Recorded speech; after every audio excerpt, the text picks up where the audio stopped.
Sa nagdaang 3 taong pandemic, isa ang Pilipinas sa bansang nagkaroon ng maraming kaso. Sa ginawang pagpapulong ng World Bank, iba't ibang ahensya ang naghain ng mga proyektong pangkalusugan. Para sa detalye ng balita, narito si Ashley Lupena.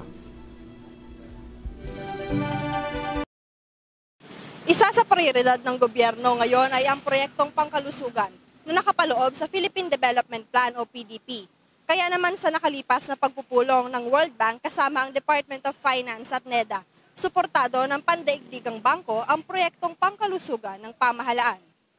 Nagpatawag ng pagpupulong ang World Bank kasama ang Department of Finance o DOF at National Economic and Development Authority o NEDA upang talakayin ang pakikipagtulungan sa pagkakaroon ng matatag na sistema para sa kalusugan sa Pilipinas.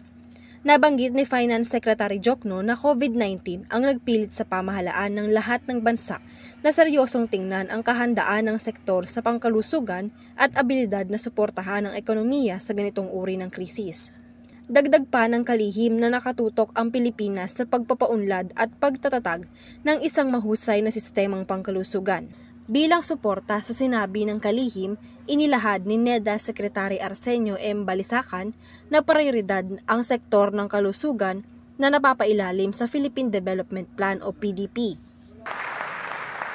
Ang kalusugan ang ikalawang armas para sa lakas ng pangangatawan ng bawat Pilipino. Isinusulong natin muli ang kalusugan ng Pilipino. We are now refocusing our health priorities, applying the lessons learned from the pandemic and addressing the weaknesses that it has exposed. Healthier communities and lifestyles are our advocacy. Ipinakita naman ni Department of Health Secretary Teodoro Herbosa ang proyekto ng DOH na naglalayong mapabuti ang pag-akses sa lokal na sistema ng kalusugan at palakasin ang pandemic, Prevention, Preparedness and Response o PPR systems sa ilang piling lalawigan. Samantala, patuloy naman ang pagsuporta ng World Bank sa Pilipinas sa kahit na anong proyekto nito na patungkol sa kalusugan. Para sa Your TV News, Ashley Ann Lupena, sumasaludo sa bawat Pilipino.